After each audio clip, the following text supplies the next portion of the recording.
There we go. We will now be playing Dagon. Oh, there's DLC? That's nice. Okay, if there's DLC, that'll be a little more interesting. Oh, are these... January Oh, 1st. okay. So that is a paid DLC thing. That's good to know. We actually have a little bit more from Dagon to do then. I could probably do a stream per DLC or something. Trivia. Ah.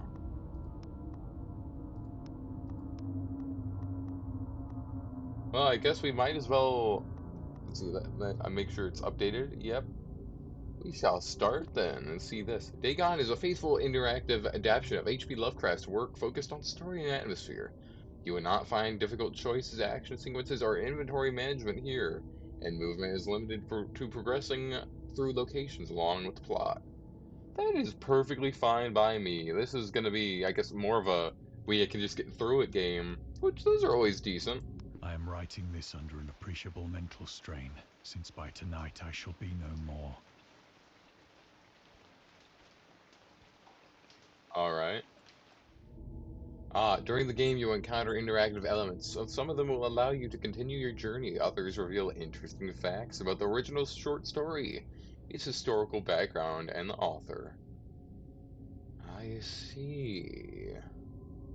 Some of the trivia is hidden. In order to find these secrets, focus your eyes and look for the Elder sign. Oh.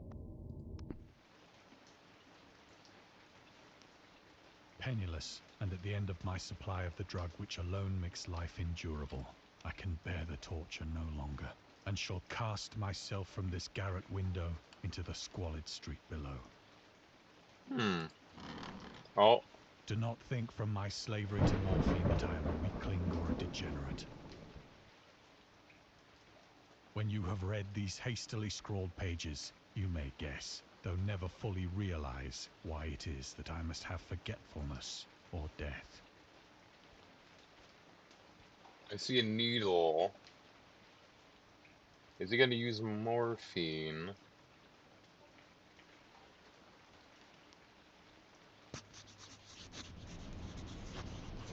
It was in one of the most open and least frequented parts of the broad Pacific that the packet of which I was supercargo fell a victim to the German sea raider.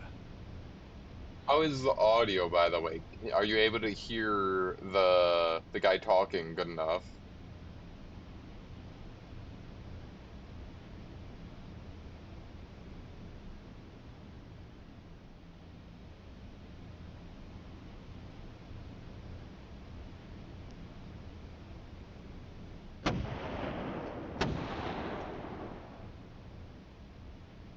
The Great War was then at its Hmm. very beginning, and the ocean forces of the Hun had not completely sunk to their later degradation. I see. Yeah, so this is a bit limited.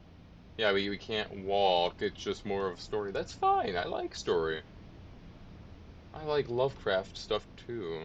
So that our vessel was made a legitimate prize, Hmm. whilst we of her crew were treated with all the fairness and consideration due us as naval prisoners. Alright.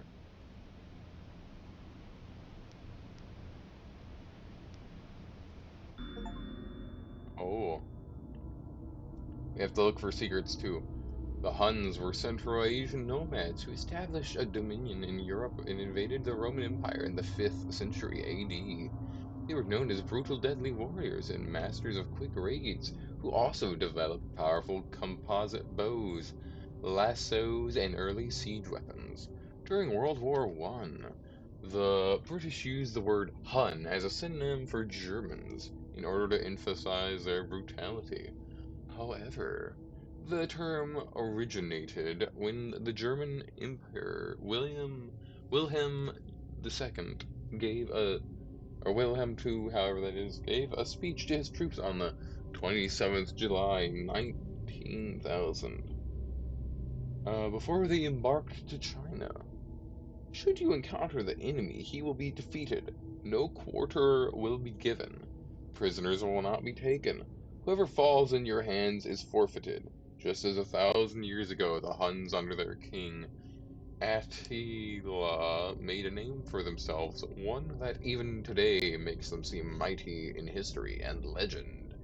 May the name German be affirmed by you in such a way in China that no Chinese will ever again dare to look cross-eyed at a German. The refusal to take prisoners was a clear breach of the laws and customs of war adopted during the First Hague Convention of 1899. Should I read all these lore bits? You know, read those immediately or go back to them later in the main menu? Ah. Hmm. I think I'll wait. I think I'll read them later. That way we can do main story.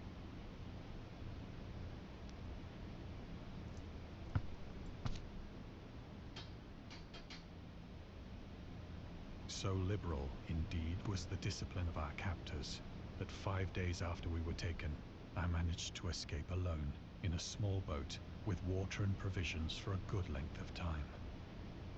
Hmm.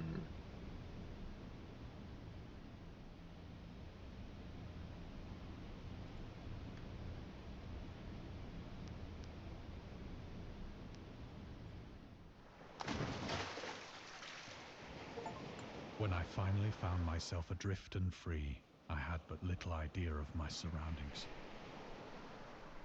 Hmm. Head towards the moon. Use your directions. Use the stars above. Let's see, moon is rising, I'm assuming. It's nighttime, right? Or is it? I believe, or is that it's weird. It's dark here. It's like, the moon's up there though, and that's super bright down there. A little weird. But yes, use the stars to guide yourself. Never a competent navigator, I could only guess vaguely by the sun and stars that I was Ah, somewhat south of the equator. fair enough. Of the longitude, I knew nothing, and no island or coastline was in sight. Can we look at the sky and find any secrets?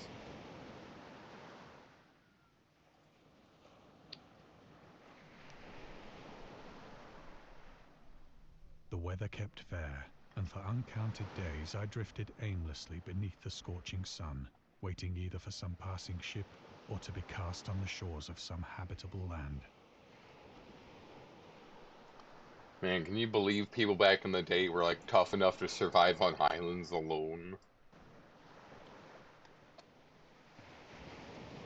Not many people could do that these days.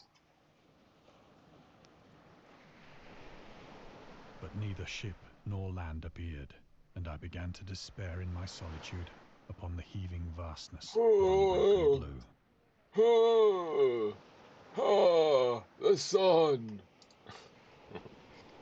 I'll just do little The change noises happened in between whilst stuff. I slept. Oh, yes. Here we go. Its details I shall never know, Yeah, I remember now. The island appears. for my slumber, though troubled and dream-infested, was continuous.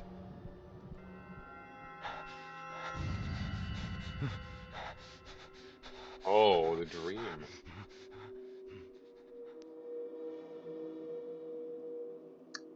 Well, we already got some tentacles. When at last I awoke, it was to discover myself half sucked into a slimy expanse of hellish black mire, which extended about me in monotonous undulations as far as I could see, Undulations. and in which my boat lay grounded some distance away. Though one might well imagine that my first sensation would be of wonder at so prodigious and unexpected a transformation of scenery, I was in reality more horrified than astonished. To be fair, when it comes to Eldritch horror, it's less the horror that terrifies you, and it's the knowledge. You learn something that your human mind can't comprehend, and then you want more. Like when you have the knowledge, you're smart enough to understand it, but then you go back to being a regular human, and you crave that knowledge, and it's the madness and everything that drives you wanting more and more of it, because such fantastical sights and chaos and whatever other things you saw that drag you deeper into the eldritch madness, because you can't even understand it. You have a sliver of it left, but you want more. For there was in the air and in the rotting soil a sinister quality which chilled me to the very core. The region was putrid with the carcasses of decaying fish and of other less describable things which I saw protruding from the nasty mud of the unending plain. There's a shell with little tentacles. Oh, that's an upside down octopus. I can't see behind me, but we see more octopi and bigger shelled ones. Perhaps I should not hope to convey in mere words the unutterable hideousness that can dwell in absolute silence and barren immensity. There was nothing within hearing and nothing in sight save a vast reach of black slime. Yet the very completeness of the stillness and the homogeneity of the landscape oppressed me with a nauseating fear. Hmm. The sun was blazing down from a sky which seemed to me almost black in its cloudless cruelty, as though reflecting the inky marsh beneath my feet. Ah. Yeah, where are the secrets? Oh, here we go, we got one.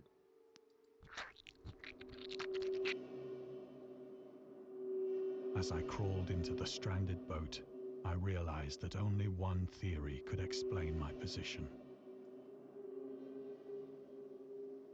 Oh, look at that mass moving.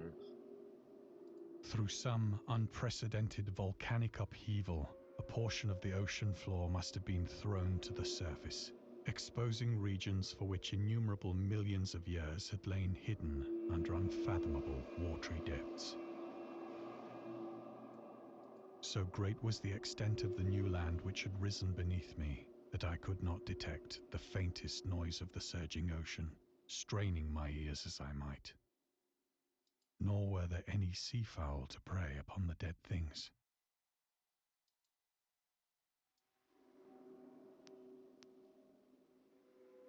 We have that. Where can we look that we see other things?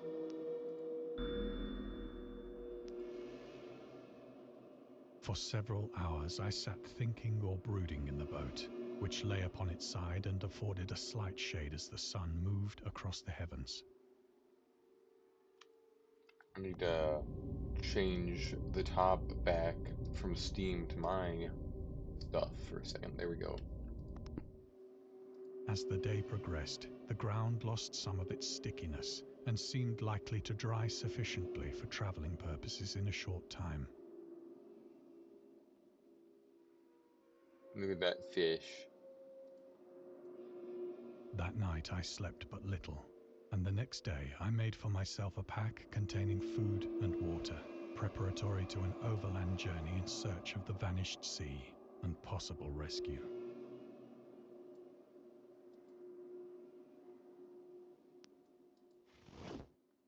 On the third morning, I found the soil dry enough to walk upon with ease.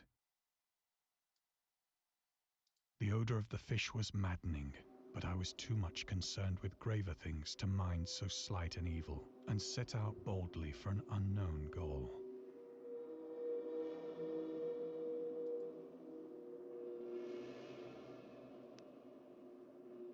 Anything else in the distance?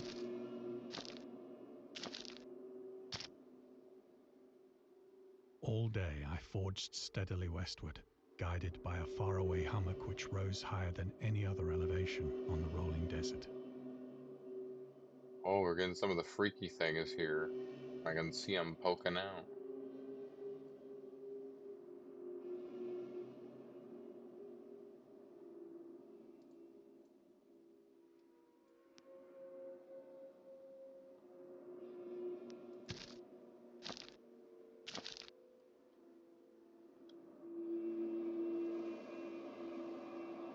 Man, look at that limb. That almost looks like a limb of the entity from Dead by Daylight, just the way it's segmented like that.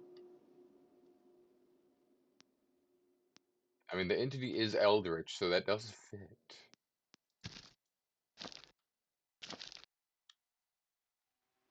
That night, I encamped, and on the following day still travelled toward the hummock, though that object seemed scarcely nearer than when I had first espied it. Look at these worms. I have to check everything. You don't know when the secrets could be there.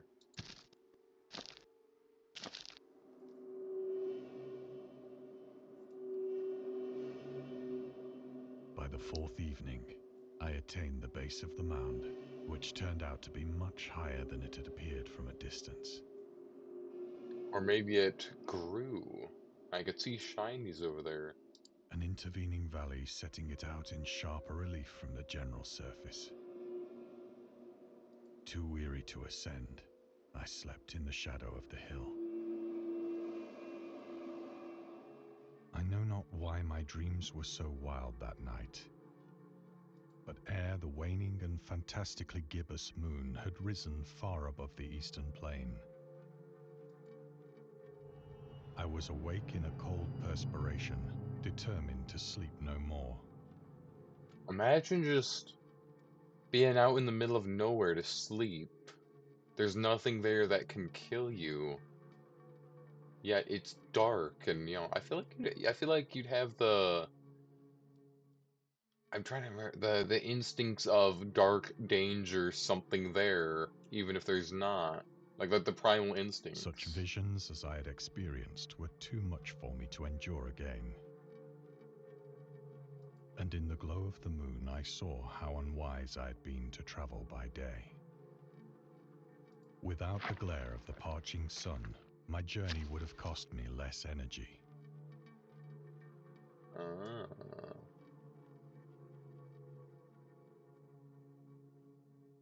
Indeed, I now felt quite able to perform the ascent which had deterred me at sunset.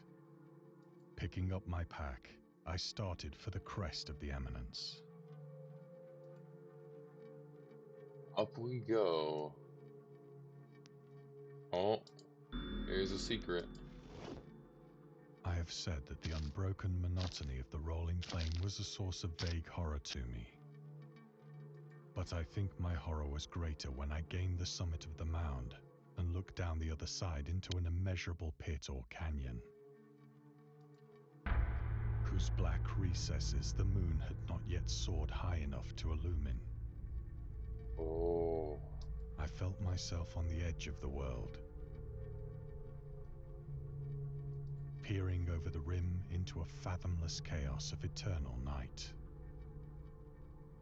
Through my terror ran curious reminiscences of Paradise Lost. It looks weird over there, like I could see the edges of my screen moving slightly. And of Satan's hideous climb through the unfashioned realms of darkness. Would fit it.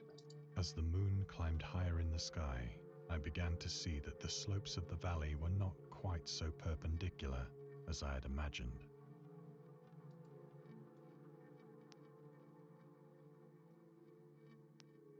Ledges and outcroppings of rock afforded fairly easy footholds for a descent, whilst after a drop of only a few hundred feet, the declivity became very gradual.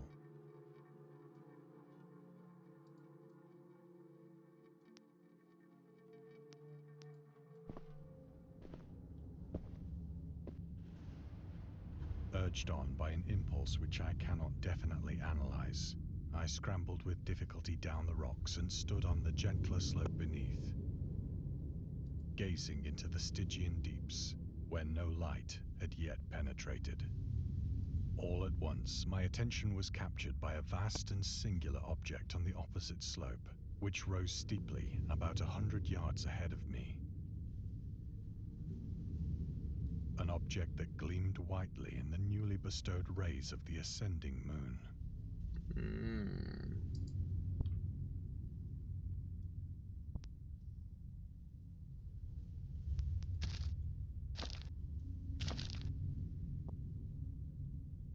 That it was merely a gigantic piece of stone, I soon assured myself. I'm sure it's just a normal piece of stone, nothing else. But I was conscious of a distinct impression that its contour and position were not altogether the work of nature. A closer scrutiny filled me with sensations I cannot express.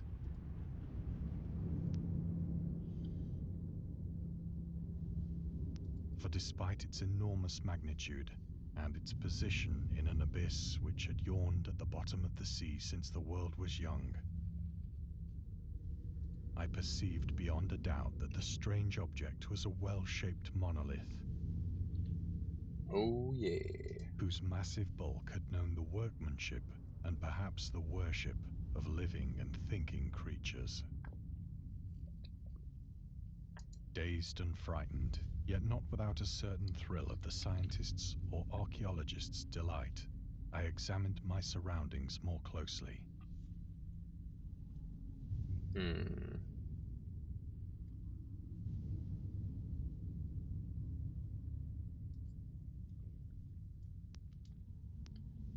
Anything here?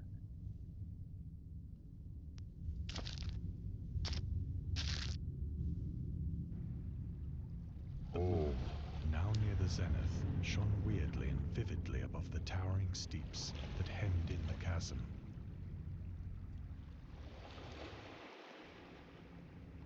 And revealed the fact that a far-flung body of water flowed at the bottom, winding out of sight in both directions and almost lapping my feet as I stood on the slope. Across the chasm, the wavelets washed the base of the Cyclopean monolith, on whose surface I could now trace both inscriptions and crude sculptures.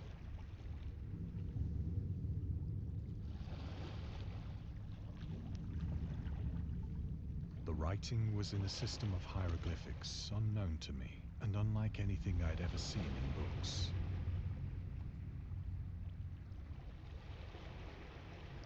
Consisting for the most part of conventionalized aquatic symbols such as fishes, eels, octopi, crustaceans, mollusks, whales, and the like. Several characters obviously represented marine things which are unknown to the modern world, but whose decomposing forms I had observed on the ocean-risen plain. It was the pictorial carving, however, that did most to hold me spellbound.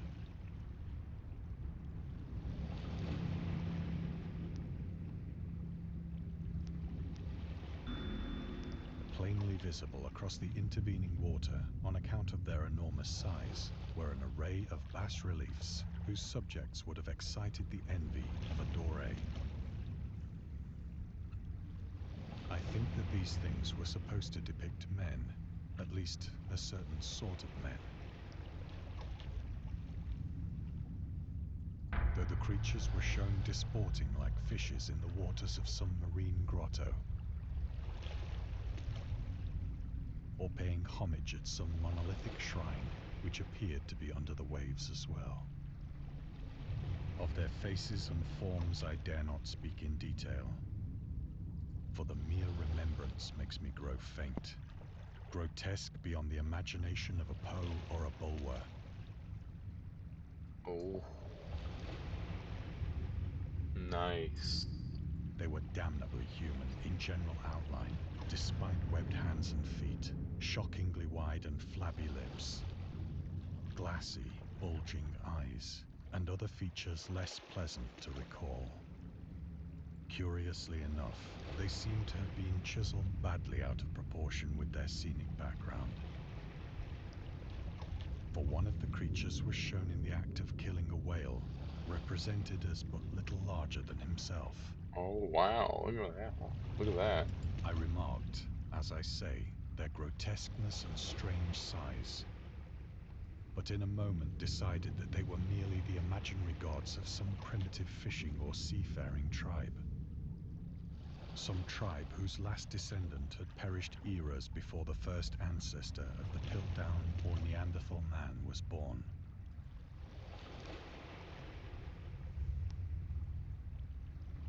awestruck at this unexpected glimpse into a past beyond the conception of the most daring anthropologist. I stood musing whilst the moon cast queer reflections on the silent channel before me. Then, suddenly, I saw it. Uh-oh. I see it too, buddy. With only a slight churning to mark its rise to the surface, the thing slid into view above the dark waters. Uh-oh. Vast, polyphemus-like and loathsome, it darted like a stupendous monster of nightmares to the monolith,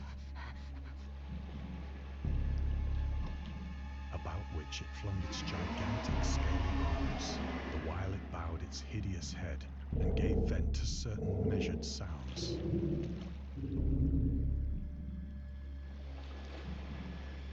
I think I went mad then. Of my frantic ascent of the sloping cliff and of my delirious journey back to the stranded boat, I remember little.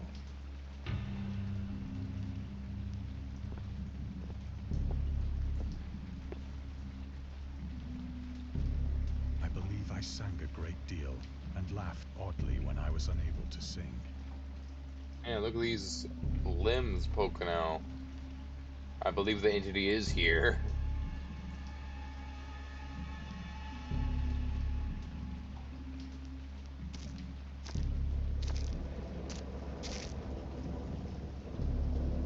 I have indistinct recollections of a great storm sometime after I reached the boat.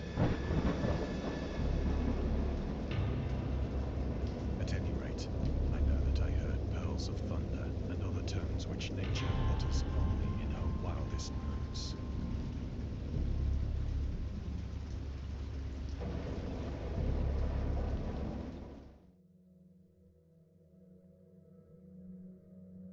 When I came out of the shadows, I was in a San Francisco hospital, brought thither by the captain of the American ship which had picked up my boat in mid-ocean.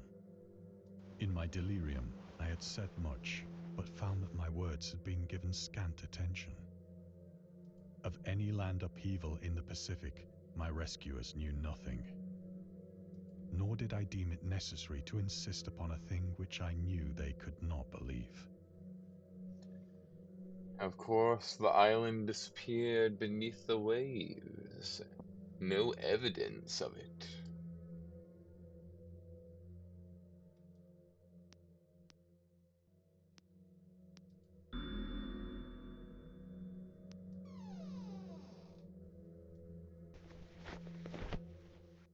Once I sought out a celebrated ethnologist and amused him with peculiar questions regarding the ancient Philistine legend of Dagon, the fish god.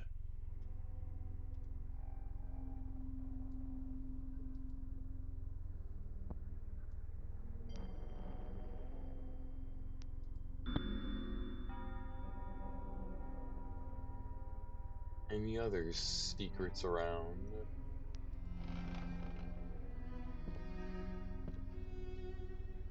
But soon perceiving that he was hopelessly conventional, I did not press my inquiries.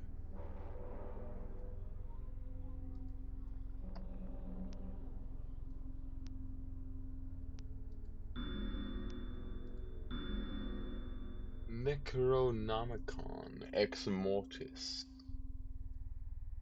What else here might be of intrigue? We can look around. Now, what is that one, though?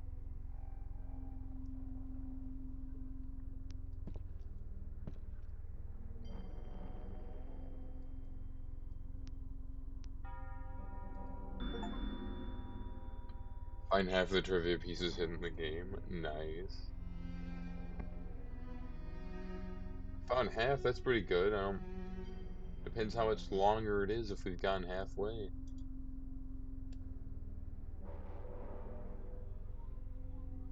I'll look over every inch of everything. We're going mad trying to find them. It is at night, especially when the moon is gibbous and waning, that I see the thing.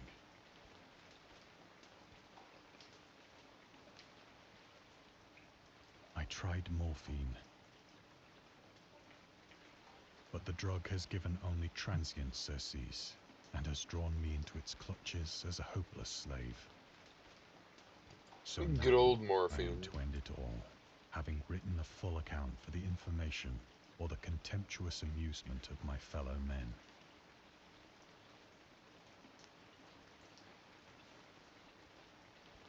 Any secrets before we go? One at least. Often, I ask myself if it could not all have been a pure phantasm. A mere freak of fever as I lay sun-stricken and raving in the open boat after my escape from the German man of war. This I ask myself, but ever does there come before me a hideously vivid vision in reply. I cannot think of the deep sea without shuddering at the nameless things that may at this very moment be crawling and floundering on its slimy bed, worshipping their ancient stone idols and carving their own detestable likenesses on submarine obelisks of water-soaked granite. I dream of a day when they may rise above the billows to drag down into their reeking talons the remnants of puny, war-exhausted mankind. Of a day when the land shall sink and the dark ocean shall ascend amidst universal pandemonium.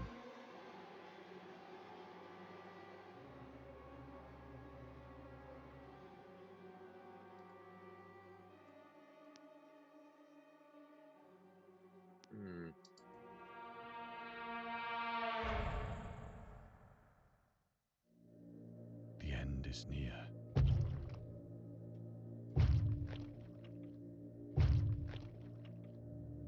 I can hear that.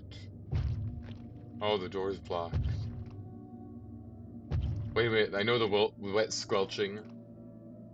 I hear a noise at the door, Fishman. as of some immense slippery body lumbering against it.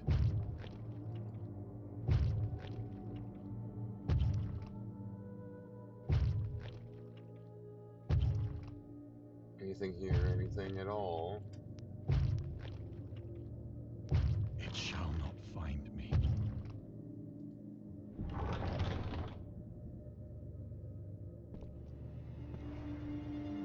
God, that hand!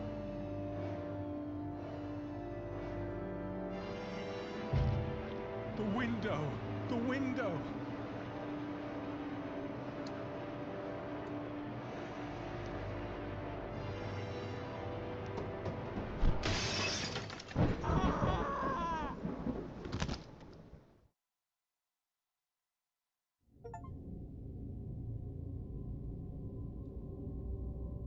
And that was Dagon.